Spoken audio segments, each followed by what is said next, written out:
Hello, freak bitches.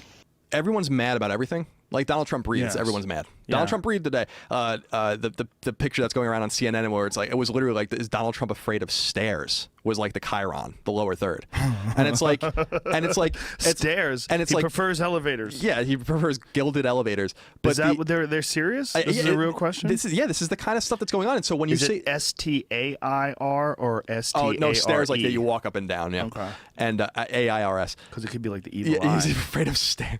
But to me, I'm like, and that's why it goes back. The fact is, and I think this is an important component to maybe making you understand what happened a little bit better because you're not in that ecosystem. But I think you can relate because you're seeing it happen elsewhere. Is that the gaming media is dying. And they're dying because no one really trusts them or cares what they have to say anymore.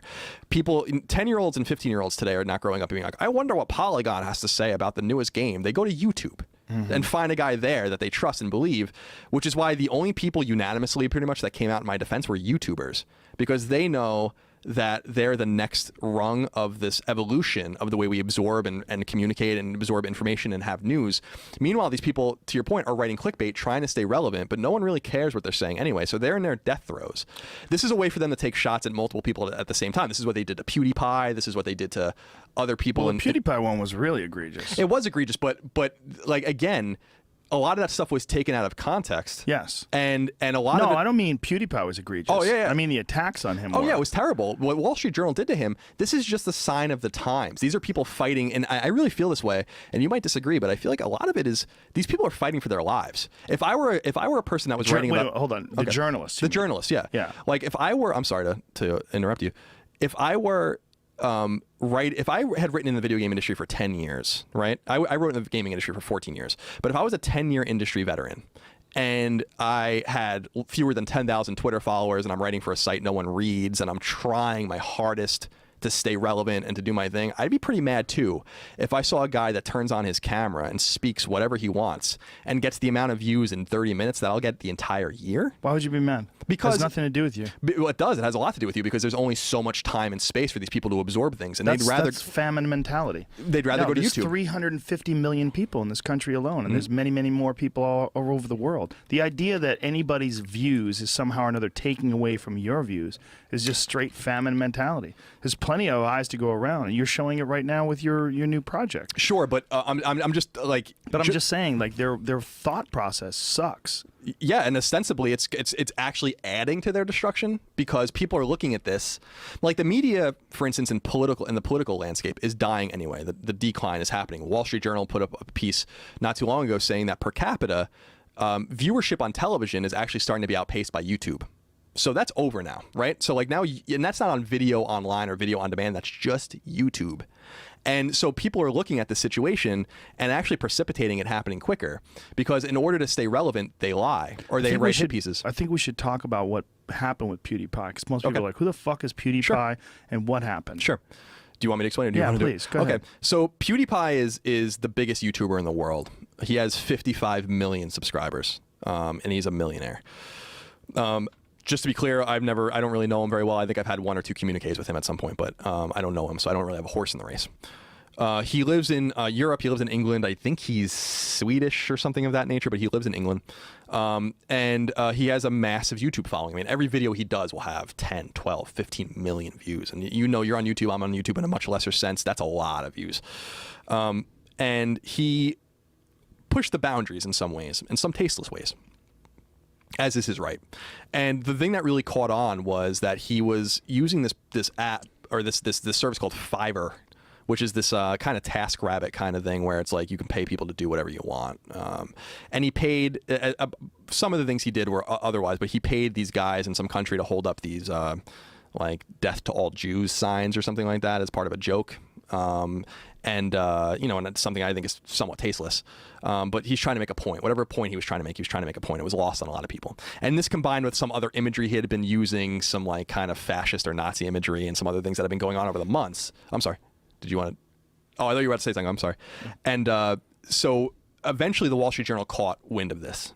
Wall Street Journal, obviously a very prolific right of center, but still pretty moderate newspaper.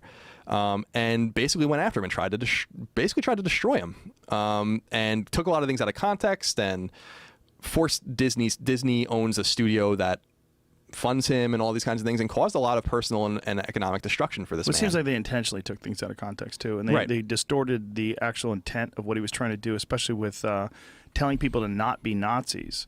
He was like mocking people that were being Nazis, and they used that to say this guy is pretending to be a Nazi. Right. It was a completely dishonest hit piece in the same vein as the Condé Nast hit piece, is the same vein as the Hulk Hogan hit, is the same. It's these people, they, you know, the term punching up, they want to punch up, and they think they're punching up. Wall Street Journal's punching up now on YouTubers, but really caused a lot of... That's hilarious. Punching up on a YouTuber. That's the way they look at it. Isn't that hilarious? It is. This guy's a YouTuber. He's a guy by himself. You're punching up to attack him because he's the king, because he's the media elite. I mean, that's the media elite. I mean, it's like an independent reporter attacking the, you know, ABC News or something like that. Exactly. And to me, it was like, it showed a lot of cowardice. It showed a lot of half-cocked thinking on the Wall Street Journal's part to think that this wasn't going to blow back on them.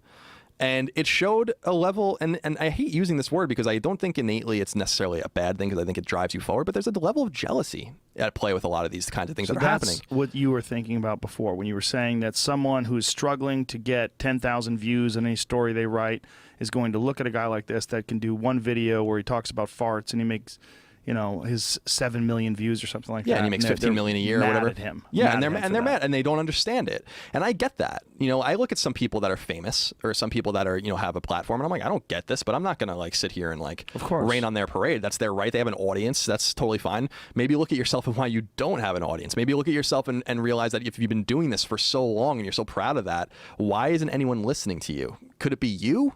You know, instead of looking around for people to assassinate, which is what's basically happening here. Right. I find it so distasteful. I find it so destructive. We're at the precipice of a very dangerous time, because the trust in institutions, no matter where you are now, is just lost. And a lot of it has to do, and that's what I was saying, with media precipitating the fall by not telling the truth, by not doing the right thing. I think the media, in terms of politics, for instance, is really rebounding from the fact that they thought Clinton was going to win, so they thought they can get away with saying and doing anything for that means to an end. Yeah. The Donna Brazile thing, for instance, where she was feeding questions to the Clinton campaign, is so incredible. So shows such a level of bias and systemic inherent bias. They thought they were going to get away with all of it. Now no one trusts anyone. So when I see all this stuff, I don't know what's going on with Russia and Trump. For all I know, he could be a fucking Manchurian candidate, you know? But I don't believe a word they say. You know, like when I read this about Paul Manafort, about Flynn, about blah, blah, blah, blah, blah, I'm like, I don't know. You lied about all this other shit. I have no idea what you're talking about. You know, I have to really do my own research. I don't even know who to trust anymore. They did that to themselves, and they precipitated their own downfall. More and more people are going on YouTube to listen to people like you, to listen to people even like Alex Jones, to listen to Dave Rubin, to listen to... It's a giant problem. It is a problem because you especially if you're listening to me. Well, it's a problem because you need people in the trenches that you trust. You need someone in the press room at the White House. You need someone in the AP that is on the wire, that is telling you the truth. But when you can't even trust them anymore, that's a big problem. And that's when people go seek out alternative sources of news and information and entertainment. And that's what's happening, and that's why they're dying. Yeah, well, in many ways, that that big corporate model is ensuring their own demise. Absolutely. And it's the race for clicks, it's the race for money, it's the race for prominence, it's the race for relevance. And not honesty, and not transparency, and not a real objective sense of what the truth is and what the actual facts of a story are. That's where journalism is a different thing now, because it's now a entertainment show. It's an entertainment show that also has the news in it. But that's why the women are so hot. That's why the women on Fox News are wearing these tiny little dresses, and they have beautiful legs and heels on, and they're talking about important issues, but they're giving you a little bit of eye candy while they're doing it. It's so transparent, too. When I see that kind of stuff, I'm like, well, that's a very attractive woman. Yeah. I'm sure she knows what she's talking about, but I know why she sits at the end of the table. I like when they're aggressive, too. Look, Megyn Kelly, she's attractive and she's aggressive. Yeah, she's smart. Yes. That's what makes her sexy. Yeah, that's what I'm talking about. But so we're in this weird space. You know it. Yeah. We're in this just very bizarre space. Do you feel like this is like almost an adolescent period in human communication, that we're going through this weird growth period where we have this incredible access to information and the ability to spread it like we have now with social media and with YouTube and all these different things, where anybody can kind of hop in and all of a sudden get a platform, like this Pewdiepie guy. PewDiePie wasn't a star, he wasn't a politician, he wasn't an actor before this. He was just a guy. Yep. And he connected with people and carved out this path for himself. And pretty much anybody can kind of do that now. I mean, it's not easy. It's not, if it was easy, everyone would do it, but it is not insurmountable. And I wonder what the next stage is in terms of the ability to share information, if it's going to change past where it's at now and get to some new level. Yeah, I think you're right in the sense that the internet specifically had taken off so quickly. The World Wide Web, is only 24 years old. The internet's way older, but the way we communicate with each other now is so different than even Usenet in the 80s or these kind of university communications that they had going on in the 70s where they were sharing things amongst each other. You don't need gatekeepers anymore. There are no gatekeepers. You can go start a YouTube channel now, find an audience, gain thousands of subscribers, make a lot of money, and say what you want. And that's scary to the traditional gatekeepers, and they don't like it. And their fight against it is so transparent, and it's so self-serving. We need a media that we can trust, but I don't think we need the media as it is right now either, because the media we have right now is bloated, dishonest, partisan, politically and motivated, all these things that don't really serve a purpose to educating and informing someone. The days of Cronkite are gone.